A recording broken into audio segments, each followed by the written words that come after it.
राजनीति में कभी किसी के खास नहीं रहे। आमू पूरा जीवन कांग्रेस पार्टी के लिए लगा दिया, उन्होंने उनको पढ़ा दिया। वे तो कोल सिंह का आदमी है, तो मुझे चेयरमैन नहीं बनने दिया।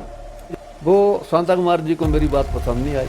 आज मेरे काम जो हैं वो वही हैं, कोई घण से तोड़े वो काम टूटने वाले नहीं। हरी लॉज का पक्ष नहीं लिया, इसके पीछे क्या कारण है?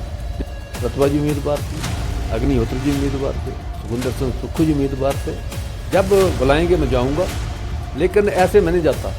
मेरा कोई करीबी ठेकेदार नहीं है। हम किसी की निंदा नहीं करते। हम सब मंत्री बनाना नहीं बनाना ये मुख्यमंत्री के हाथ में है। इंतजार कर रहे हैं कि सीपीएस पद चला जाए, फटाफट मंत्री बना जाए। संवाद भारत की सत्ता, सियासत और सियासी गलियारों की चर्चा, जिसमें नेताओं के जीवन से जुड़ी हुई जो भी चर्चाएं होती हैं उसका उत्तर स्वयं नेता देते हैं। आज संवाद भारत की सत्ता और सियासत के खास मेहमान हैं बैजनाथ के विधायक और सरकार के सीपीएस किशोरी लाल। आपसे पहला सवाल, आपके जीवन के विषय में एक किस्सा आता है आपकी राजनीति को लेकर कि जब वो तत्कालीन विधायक होते थे कामरेड बंशीराम, आप उनसे बड़ा प्रभावित थे। सवाल ये है कि किसी कम्युनिस्ट को देखकर प्रभावित होना, उसके बाद कांग्रेस में आना, ये सफ़र किस तरह से तय हुआ था? पहले तो आप यहाँ मेरा इंटरव्यू लेने आए, आपका मैं स्वागत करता हूँ। जहाँ तक कामरेड बंसीलाल जी का प्रश्न है, वो बैजनाथ विधानसभा चुनाव क्षेत्र में एक ऐसे नेता हुए जो गरीबों की आवाज़ को बुलंद करते थे, जो उस वक़्त ज़मीन काश्त करते थे साहूकारों की, उसको दिलाने के लिए वो जनसभाएँ करते थे। और उनसे मैं इसलिए प्रभावित था, वो गरीबों की आवाज़ को उठाते थे। इसी करके मैं उनके विचारों को सुनता था। लेकिन उनके विचारों को सुनने से मैं कोई कम्युनिस्ट नहीं बन गया। मैं तो वैसे स्कूल में पढ़ता पढ़ता जनसभा में जाने के लिए प्रयत्न करता था।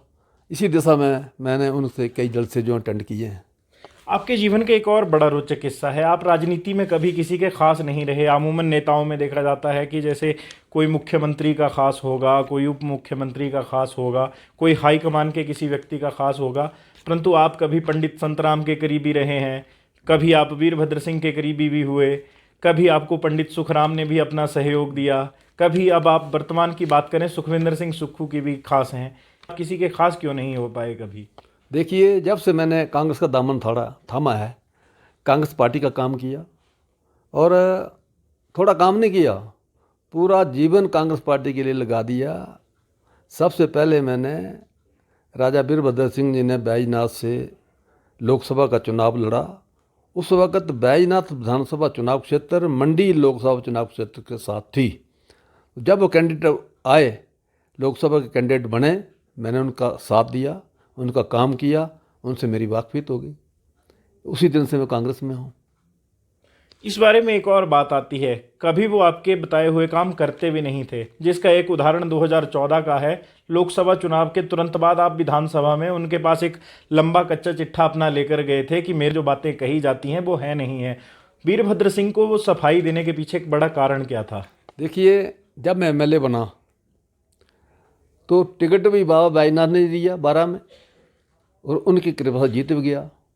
जब जीत गया तो वहाँ जो उनके करीबी थे उन्होंने उनको पढ़ा दिया। वे तो कोल सिंह का आदमी है।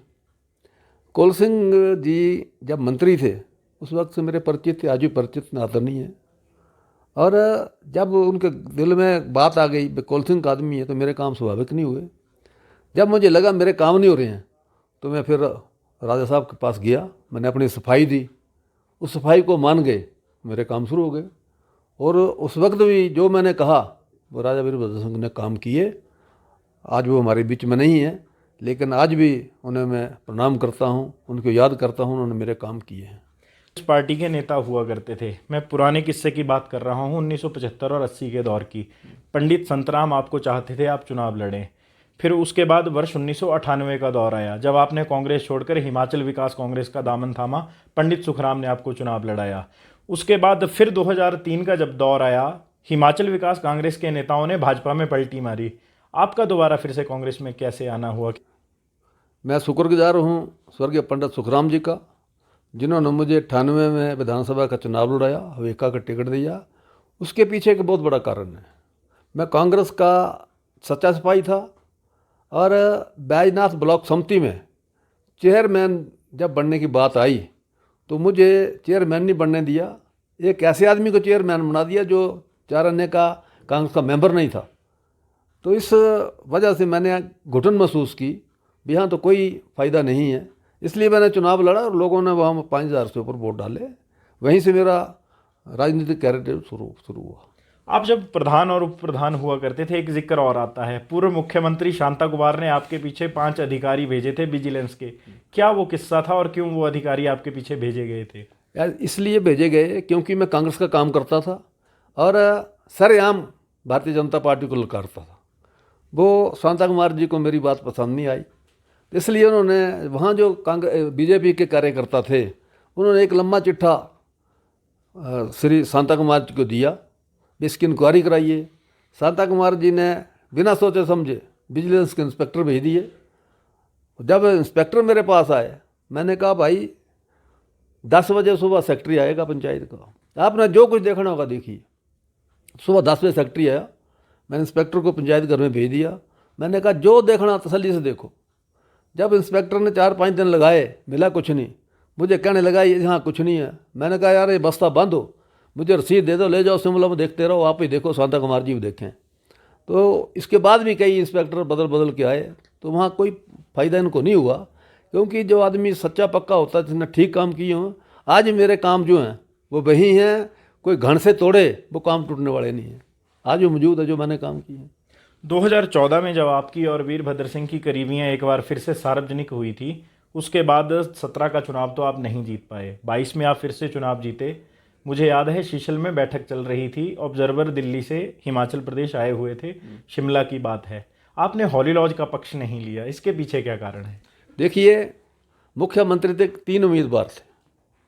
प्रतिभा जी उम्मीदवार थी, अग्निहोत्री जी उम्मीदवार थे, सुखविंदर सिंह सुक्खू जी उम्मीदवार थे, और जो केंद्रीय नेता यहाँ आए हुए थे, उन्होंने जब मुझसे पूछा कि आप किसको चाहते हैं, मैंने 2 टूक जवाब दिया, कांग्रेस हाईकमान का जो आदेश होगा उसको मैं मानूंगा। तो मैंने उनका देश का पालन किया है। वो जिसको बनाना चाहते हैं उन्होंने उसको बना दिया। वो हमारे नेता हैं, हम उनके साथ हैं। आप हाईकमान का जिक्र करते हैं, परंतु आप अपनी टिकट की दौड़ के लिए और सीपीएस पद कोई पद मांगने के लिए कभी दिल्ली नहीं जाते। इसके पीछे कारण क्या है कि केंद्रीय नेतृत्व आपको बुलाता नहीं है या आपको बड़े नेताओं से मिलना अच्छा नहीं लगता? ऐसी कोई बात नहीं, मेरे आदरणीय नेता हैं, जब बुलाएंगे मैं जाऊंगा, लेकिन ऐसे मैं नहीं जाता, क्योंकि हर नेता व्यस्त है, उसमें अपनी बात को वहाँ लेके जाना।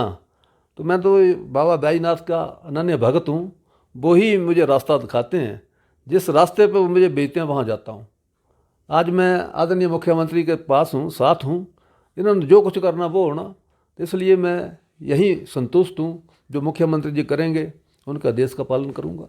चुनावों से पहले बैजनाथ विधानसभा क्षेत्र में चुनावों से ठीक कोई 2-1 महीने पहले एक मुद्दा चला था जिसको आपने बड़ी प्रमुखता से उठाया था। भ्रष्टाचार हो रहा है, होना नहीं चाहिए, अपने करीबी लोगों को ही काम मिल रहे हैं। आपके ऊपर भी जनता यही आरोप लगाती है कि आप भी अपने करीबियों को ही देखते हैं। जनता किस पर भरोसा करे? ऐसा है, मेरा कोई करीबी ठेकेदार नहीं है। जो पहले एमएलए रहे हैं उनके घर के ठेकेदार थे, उनके मंडल अध्यक्ष ठेकेदार थे। मेरा अपने परिवार का कोई ठेकेदार नहीं है। यहाँ बिल्कुल भ्रष्टाचार जो है, भ्रष्टाचार मुक्त हम शासन जो है बैजनाथ को लोगों को दे रहे हैं। अच्छे अधिकारी वहाँ नियुक्त हुए हैं। भ्रष्टाचार की कोई बात बैजनाथ में नहीं है। जो भ्रष्टाचार पहले हुआ है उसको बिल्कुल बंद कर दिया गया है, और जहाँ भ्रष्टाचार हुआ भी होगा, उसको उनके खिलाफ हम कार्रवाई कर रहे हैं कार्रवाई। और एक ऐसा भी भ्रष्टाचार उजागर हुआ है, जो पूर्व में वहाँ एमएलए रहे हैं, उन्होंने 5 साल में 1 पट्टा बैजनाथ में सरकारी भूमि का अपनी माता का नाम दिया है। और भी कई पट्टा लेने वाले लोग थे, उनको दरकिनार किया उन्होंने। वो उसकी अपील भी हमने डीसी के पास की हुई है, गैर कानूनी ढंग से वो पट्टा दिया हुआ है। इस तरह से और भी कई मुद्दे हैं, उनको हम उठा रहे हैं।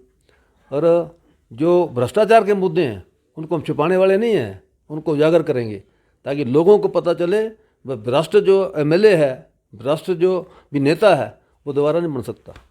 कांग्रेस पार्टी ने हिमाचल प्रदेश को चौथा मुख्यमंत्री दिया है सुखविंदर सिंह सुक्खू के रूप में। यशवंत सिंह परमार की बात हो, ठाकुर रामलाल की बात हो, वीरभद्र सिंह की बात हो, या फिर सुखविंदर सिंह सुक्खू की बात हो, चारों में से आपका करीबी मुख्यमंत्री कौन रहा है जिसको आप दिल से मानते हैं इसने प्रदेश के लिए बहुत अच्छा काम किया है? देखिए, हम भाई एस परमार जी को कभी नहीं भूल सकते। उन्होंने हिमाचल को बनाया है। आदरणीय राजा वीरभद्र सिंह जी ने हिमाचल को सजाया है, संवारा है। और ठाकुर रामलाल जी मुख्यमंत्री रहे, उन्होंने वो काम किया है, आदरणीय है। इसके और भी दूसरे जो मुख्यमंत्री रहे हैं, सब ने हिमाचल के लिए काम किया है। हम किसी की निंदा नहीं करते, हम सबकी प्रशंसा करते हैं। और आदरणीय सुखविंदर सिंह सुक्खू सबसे बढ़िया मुख्यमंत्री साबित हुए हैं, क्योंकि आपदा के समय में जिस ढंग से आदरणीय मुख्यमंत्री जी ने हिमाचल प्रदेश में काम किया है, वो एक सराहनीय काम है। और आपको भी एक सीपीएस पद दिया है, वो भी एक सराहनीय काम है। सीपीएस का पद ऐसा है, हाईकोर्ट में केस है, जो फैसला होगा वो हमें मंजूर है, तो इसलिए सीपीएस का पद इन्होंने दिया। इसके हम आभारी हैं। मुख्यमंत्री की तारीफ के पीछे सीपीएस ही एक बड़ा कारण तो नहीं? नहीं, ऐसा नहीं है। जो काम इन्होंने किया सराहनीय काम है। शांता कुमार जी इनकी तारीफ कर रहे हैं और नीति योग इनकी तारीफ कर रहा है। कई जो विपक्षी नेता हैं सुखविंदर सुक्खू जी की तारीफ कर रहे हैं। और इससे बड़ा उदाहरण क्या होना, इन्होंने अपनी कमाई से 51 लाख रुपया आपदा राहत कोष में दिया है, तो एक सराहनीय काम है। इनकी माता जी ने दिया, इनकी बहन ने दिया है, तो इससे बड़ी सराहनीय काम क्या हो सकता है। रात दिन लोगों की सेवा कर रहे हैं। हिमाचल प्रदेश जब इन्होंने मुख्यमंत्री की कुर्सी संभाली थी, 75,000 करोड़ का कर्ज, 11,000 करोड़ की देनदारियाँ, उसके बावजूद प्रदेश को चला रहे हैं। और जो आपदा प्रदेश में आई है, केंद्र से कोई विशेष पैकेज नहीं मिला है, फिर भी किन्हीं साधनों से ये काम चला रहे हैं। 4500 करोड़ का इन्होंने राहत पैकेज जारी किया है। और जिसका मकान पूरी तरह डैमेज है, 7 लाख रुपये उन्होंने दिए हैं। जिसका कच्चा मकान गिरा हुआ है, 1 लाख रुपया, 1,20,000 उनको दिया जा रहा है। तो इतना राहत पैकेज कभी नहीं मिला पहले। सत्ता के गलियारों में एक और चर्चा हो रही है। मुख्यमंत्री ने चाहे मंत्री हों, सीपीएस हों, सबके हाथ बांध के रखे हैं। आपका हाथ भी बंधा हुआ है? बिल्कुल नहीं, हम फ्री हैंड है। मैं जिस काम के लिए जाता हूँ काम कराता हूँ, और जो कोई गलत बात है उसे सरेआम मुख्यमंत्री के सामने रखता हूँ। मेरी बात को मानते हैं। कोई हमें बांध कर रखा है, हम तो फ्री हैंड है, बड़े आराम से बैठे हैं यहाँ, कोई पाबंदी हमारे ऊपर नहीं है। आपसे एक आखिरी सवाल लूँगा। वो आखिरी सवाल ये है, कांगड़ा की अनदेखी को लेकर लगातार चर्चाएं हो रही हैं। आप पार्टी के वरिष्ठ नेता हैं, क्या आपको नहीं लगता सीपीएस की जगह आपको मंत्री बनाया जाना चाहिए था और कांगड़ा को मंत्री पद मिलना भी चाहिए? देखिए, मंत्री बनाना नहीं बनाना ये मुख्यमंत्री के हाथ में है। अगर इनको किशोर लाल का काम पसंद होगा तो जरूर में मंत्री बनाएंगे, इसमें दो राय की बात नहीं है। मतलब तारीफ मुख्यमंत्री तक पहुंचेगी? देखिए, मैं तारीफ करता हूँ मुख्यमंत्री जी की, ये आपके माध्यम से पहुँच जाएगी। और वाकई मुख्यमंत्री जी में जानते हैं किशोर लाल क्या चीज़ है, और बैजनाथ की जनता भी जानती है, क्योंकि मैं हर व्यक्ति के दिल में हूँ, तभी विधानसभा में पहुँचा। तो आप भी इंतजार कर रहे हैं कि सीपीएस पद चला जाए, फटाफट मंत्री बना जाए? मुझे सीपीएस पद दिया इन्होंने, उसको भी इनकी मेहरबानी है। अगर ये मंत्री बनाते हैं, मंत्री पद के लिए मैं काबिल आदमी हूँ, वरिष्ठ नेता हूँ, तो मंत्री अगर बनाएंगे तो बड़े ढंग से मंत्री पद चलाऊँगा, चला के बताऊँगा। आपका बहुत बहुत धन्यवाद। आपका धन्यवाद, आप आए, मेरा इंटरव्यू लिया, आपका बहुत बहुत दिल से धन्यवाद करता हूँ। संवाद भारत की सत्ता, सियासत और सियासी गलियारों की चर्चा में आज हमारे साथ बैजनाथ के विधायक और सरकार में सीपीएस किशोरी लाल थे। संवाद भारत में अभी के लिए बस इतना ही।